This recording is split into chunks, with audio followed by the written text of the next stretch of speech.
Welcome to my studio. Look at this. I looks to me like a big mess, but actually may look like to you like a big mess. But to me, that's the beginning of a story told with recycled material and takes place in the great rainforest. So before we start, I'm going to take just a little drink of water because it's hot here. Mm. Oh, that was good. Oh, but you think I should throw out this adorable bottle when I know I can make a puppet out of it? You totally understand me. So, this is what we're going to do. All this you see before you are the characters in our story. It takes place, as I said, in the Great Rainforest, the edge of the Great Rainforest, actually, in South America, and it supposedly is true. It is also a part of our trilogy. It's the third in a series of three tree stories. And I'm going to introduce you to the puppet material. The only one that isn't a bottle is a bottle. You know what I mean. And that's this one, which I've used all the time. This is a milk carton, so cowton. What do you think I'm going to make out of it? A cow. So what I do is I take the milk carton, wash it out, give it spots and a tail, and then take the cow head. I'm going to put this up to the camera, and if you have the facility and you want to make a cow head, you could take a screenshot. Let me get a little bit closer. So when you actually watch this video, I think I can do. Yeah, that's good. You can take a screenshot of this head, cow head, good, and make a puppet. That's what it's all about, making a puppet. On the back of our cowed board is the cap, the original cap from this milk carton, which I saved, and I'm going to put all together. We have a cow that says moo. I'm putting the cow down here because she's not ready to make an appearance. Let's see, and I have one other character that is not made out of recyclable material as far as I know. Okay, so here we are. It's a story about a family and taking care of each other. And you can figure it out as we go along. You have parts, you'll know what they are, because I'm going to point to you and you're going to help me tell it. Because as you can see, we have lots of characters and somebody needs to keep track. And that's really a good reason why we have all of these puppets right in a row, in the way I need them. I'm just going to reach down, take one of these cartons, you know, the milk carton the water bottle that I had before. All I did was take off this part, the part we drink from, smooth it out, give it a face and a personality. Because they all have personalities just like you. And all of us here at the Mentor Project, this is Marilyn Price telling you a story called I Lost My Arrow in the Kankan Tree. It's all about the tree. That's what starts us out. So let's see who our hero is. Ready. Once upon a time, there was a little boy named Chacona. Chacona lived in the middle of the village at the edge of the rainforest, and he had 12 brothers and sisters. Chacona was the oldest, and he was responsible, he felt, for everyone. So one day he said to his mother, Mom, and she responded, Yes, dear. I know that things are hard here in the rainforest. There's not enough food for us to eat. So I, Chacona, am going to get a job. His mother was astonished. What could Chacona do to take care of not just 12 brothers and sisters, but his mama and his papa and all of his grandpeers? What could he do? He said, Don't you worry about it, Mom. I'm going to the city to get me a job. And off he went. But she said, Stop, wait. You need one thing to help take care of you. So she handed Chacona a bow and an arrow. Only have one arrow to spare, because the men need it when they go hunting, even though there is so little for them to catch. So off went Chacona with his arrow and his bow in towards the city to get himself a job. And as he was walking along with his bow and his arrow, he saw something he had not seen in a long time. He saw a bird flying overhead. And as the bird flew overhead, Chacona took his bow and his arrow and he shot at the bird. But he missed. and the arrow got stuck in the Kankan tree. Jacona was so angry, he went to the tree and he said, "You stole my arrow." And the tree must have felt very badly because the tree gave Jacona a bird dead at his feet. Oh, Jacona was so excited. Now, not only had he killed a bird, he could make supper. He was so pleased. He picked up that bird, he flung it over his shoulder, and he went towards the city to get himself a job. Now he was thinking about all the jobs that he could get. First of all, he could cook that bird and sell it on the marketplace, and he would take that money, and that would be something to take care of his family. Now he could just eat dinner, but he was thinking and thinking as he was walking along when he heard the voice of someone complaining. Oh yes, and here was her complaints. "Bored, bored, bored. I am bored with eating pumpkins." Jacona stopped. "Well, Grandma, see, you're bored with eating pumpkins? Well, that's all I have, Jacona. If I had something as tender and juicy as a bird." "But Jacona, where did you get that bird?" "Oh, Grandma, see, you see, I shot my arrow in the Kankan tree, and the Kankan tree gave me this bird. Oh, it looks so tasty." Well, what could Jacona do but give Grandma see the bird that he had shot? And he did. She took that bird and she put it into her shed. And now Jacona was left with nothing. Not so, because she gave him a pumpkin from her garden. Now Jacona took that pumpkin, flung it over his shoulder, and went to the city to get himself a job. And as he was walking along, he was thinking about the following things. Squash, squash, squash, squash, squash. I'm going to make pumpkin seeds. Yes, I am. I'm going to sell them in little packets, and I will make a lot of money. Or maybe I'll make pumpkin pie.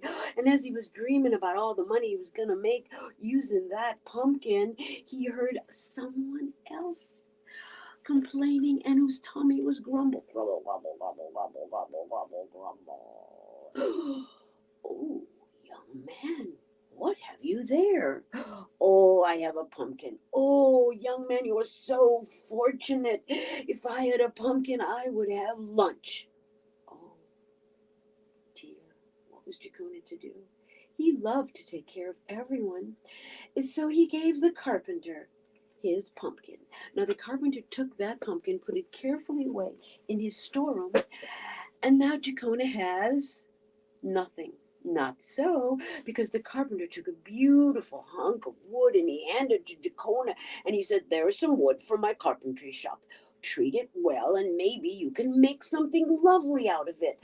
Jacona said, "Thank you so much." And now he headed towards the city to get himself a job, holding that great big hunk of wood, thinking about the sculpture he was going to make, thinking about he could even make a fire and cook some things and sell them so he could take care of his family. And he was doing really, really, really well. And then he came across a great big mess. He came across cows going everywhere. Moo, moo, moo, moo, moo. And then shortly following those cows was a very befuddled cow tender. Oh, excuse me, young man. I see you have a piece of wood, a stick." "I do. Oh, if I had a piece of wood, a stick, I could keep these cows under control." "Oh, where did you get it?" And Jacona told him where he got it.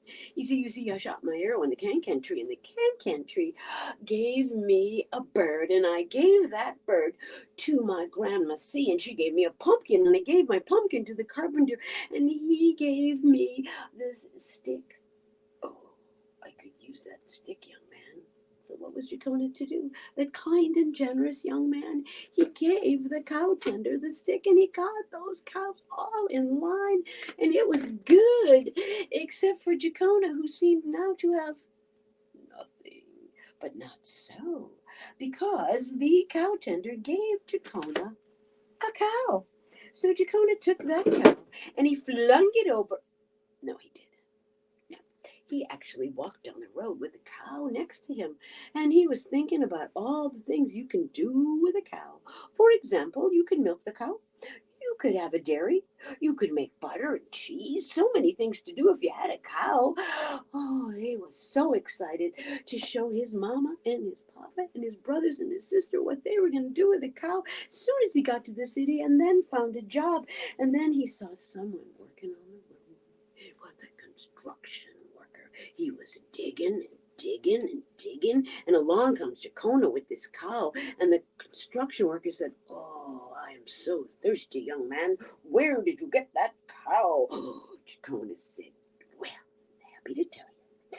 You see, I shot my arrow in the Kankan tree, and the Kankan tree gave me a bird, which I gave to Grandma C. And she gave me a pumpkin, which I gave to the carpenter. And the carpenter gave me a stick, and I gave my stick to the cow tender to keep the cows in line. And he gave me this cow. Oh, young man, young man, young man, young man, I'm so thirsty.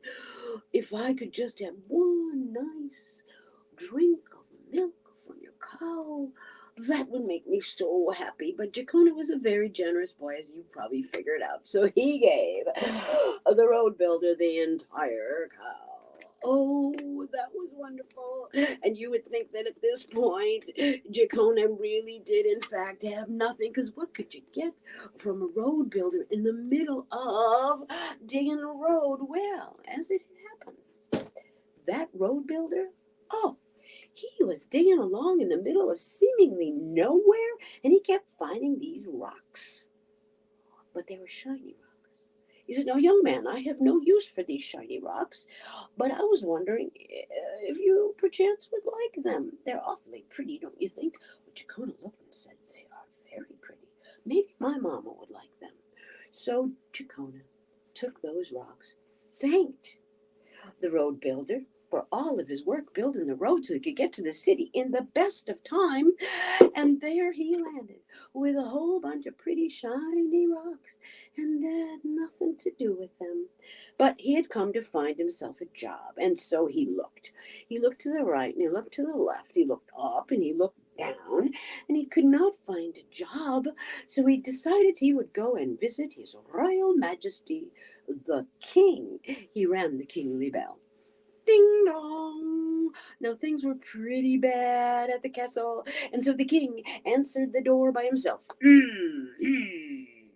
Well, who are you? I am Jacona. Well, I'm the king. Well, I think I knew that, your majesty. Well, what brings you here, my friend? I have come to get a job. I don't have any jobs. I'm doing everything myself. I just have nothing, and if I had something, I'd give it to my people. Oh, your majesty, I really want to take care of my family. Well, I can't help you, my boy. What do you have in that bag? Oh, the road builder gave it to me. Well, let me see. Maybe I could use something in that bag and help you out. So the king looked inside, and sure as his crown was gold, so were those nuggets in the bag. He said, "My dear young boy, you have gold in that bag." "I do?" "You do. What can I do with it?" "Well, you can help me out." "I can?" "Well, sure. If you pay me for some land that would be yours, I can take that money and help my people." "Oh, your majesty, that sounds like we both have a pretty good deal. But before I do that, young man, I need to know where you got that gold."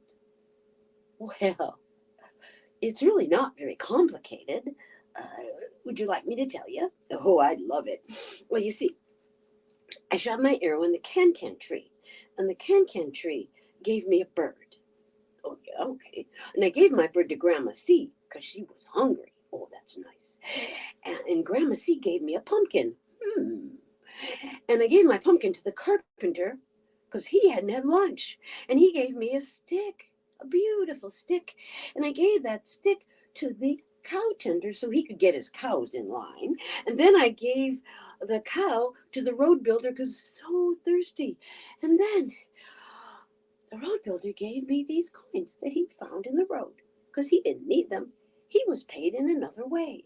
And now I give them to you, your majesty." "Oh, well, I will take them kindly and give you a deed." "A what?" "A deed that will prove that you own the property."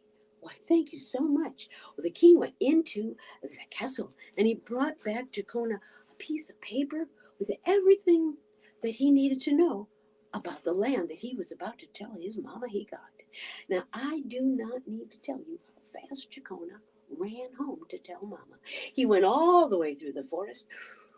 And when he got home, he didn't even knock on the door, which was good because they didn't have a door. He went right inside. He said, Mama, Mama. Mama said, oh, Jacona, I missed you. But where's your arrow? Where's your bow? Well, I lost. You lost your bow and arrow? Oh, no, don't you worry, Mom. I figured it all out.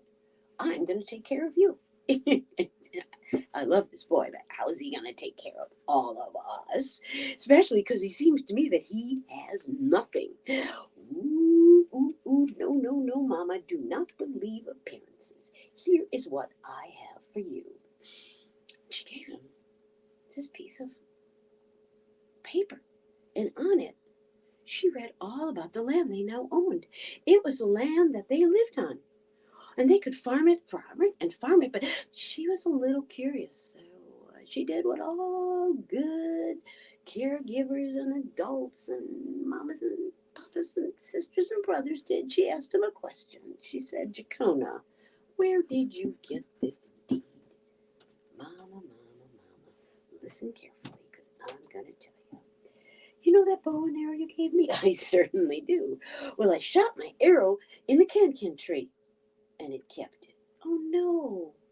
But the Kankan tree gave me a bird. Oh, it did? But I took that bird, and as I was walking along, I saw Grandma C, and she was hungry. So I gave her my bird. Good boy. And she gave me a pumpkin. Oh. Well, then I was walking along, and I gave my pumpkin to the carpenter who hadn't had lunch. And then he gave me a stick. And I gave my stick to the cow tender so he could care of his cows. And then I gave the cow to the road builder so he'd have something to drink. And he gave me some gold. And then I went into town, and the king needed gold to take care of his people. So I gave it to him. And he sold me this deed for all of our land. And now, Mama, we can farm it whenever we want. And whatever we grow on it is ours. So you see, I don't have nothing. I have a lot. You certainly do, my boy. And this, ladies and gentlemen, folks, everyone, this is exactly what happened. I am sure of it. Now, Jacona grew up, and when he married, he had children himself, and he took care of all of them. Now, when they grew up, they took care of him, and on and on and on, proving there is never nothing, there is always something. And that is something that we here at the Mentor Project totally believe in. I thank you for coming today and listening in to the third of my trilogy. Don't forget to catch the other two. The first one was Our Tree Named Steve by Ellen Zweibel, immediately followed by Guaradiva Saves the Tree, and now I Lost My Arrow in the Kankan Tree.